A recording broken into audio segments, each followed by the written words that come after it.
नमस्कार, मैं हूं आमोद श्रीवास्तव। आज के इस चिंतन का विषय है युग संधि।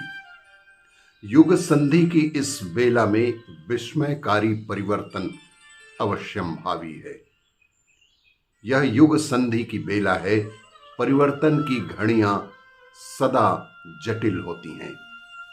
एक शासन हटता है और दूसरा आता है, तो उस मध्यकाल में कई प्रकार की उलट पुलट भी होती देखी गई हैं। गर्भस्थ बालक जब छोटी उदर दरी से बाहर निकलकर सुविस्तृत विश्व में प्रवेश करता है, तो माता को प्रसव पीड़ा सहनी पड़ती है और बच्चा जीवन मरण में जूझने वाला पुरुषार्थ करता है।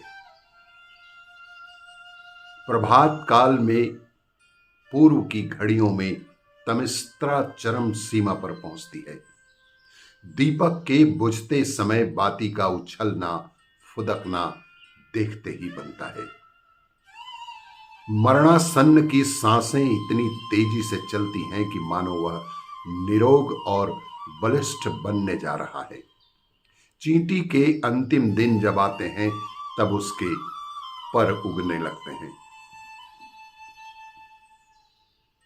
इन्हीं उदाहरणों से स्पष्ट है कि परिवर्तन की घड़ियां असाधारण उलट पुलट की होती हैं। उन दिनों अव्यवस्था फैलती है, असुविधा होती है और कई बार संकट विग्रहों की घटा भी घुमड़ने लगती है। युग परिवर्तन की इस संधि वेला में ऐसा ही हो रहा है। असुरता जीवन मरण की लड़ाई लड़ रही है और देवत्व को उसे पदच्युत करने के सिंहासनारूढ़ होने पर अनेक झंझटों का सामना करना पड़ रहा है। भूतकाल में भी ऐसे अवसरों पर यही दृश्य उपस्थित होते रहे हैं। ऐसे ही घटनाक्रम जीवन भर चलते आया है, जैसे कि इन दिनों सामने आ रहा है। परिवर्तन की प्रक्रिया चल तो बहुत समय से रही है, पर उसकी आरंभिक मंद गति को द्रुतगामी बनने का अवसर इन्हीं दिनों मिला है। प्रकृति जब रुग्ण शरीर से विषाक्तता को निकालकर बाहर करने के लिए अधिक तत्परता बरतती है, तो कई प्रकार के उपद्रव उठ ही खड़े होते हैं। उल्टी, दस्त, ज्वर आदि। उल्टी, दस्त, ज्वर आदि में रोगी को कष्ट तो अवश्य होता है, पर संचित मलों की सफाई इसमें कम में भी हो ही नहीं सकती।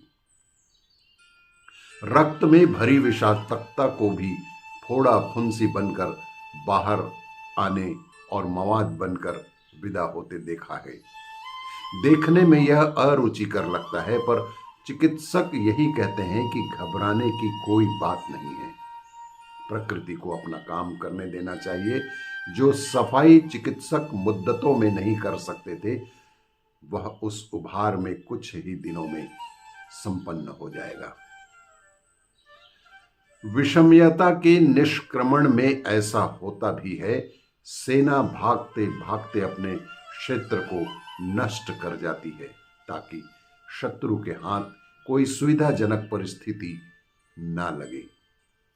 लगता है कि सफाई के इन दिनों में ऐसी रणनीति चल रही है कि लगता है कि नाली साफ करते समय उड़ने वाली बदबू की तरह इन दिनों में जो असुखद घटित हो रहा है, उसके पीछे सुखद संभावनाएं भी झांकती प्रतीत होती हैं। प्रसव पीड़ा में एक ओर प्रसूता को अत्यधिक कष्ट होता है, दूसरी ओर नवजात शिशु के आगमन की कल्पना में हृदय भी हुलसता ही रहता है। हर परिवर्तन ऐसे ही विग्रह करता है। कन्या ससुराल जाती है तो परिवार का विछोह कम व्यथित नहीं करता, किंतु ससुराल में घर की रानी बनने का सपना उसे धैर्य भी बनाता है और आश्वासन भी देता है। परिवर्तन की इस वेला में आगत कष्टों को इसी रूप में देखा जाना चाहिए। आपको ये मेरा वीडियो अच्छा लगे तो लाइक करें, शेयर करें और सब्सक्राइब अवश्य करें। धन्यवाद।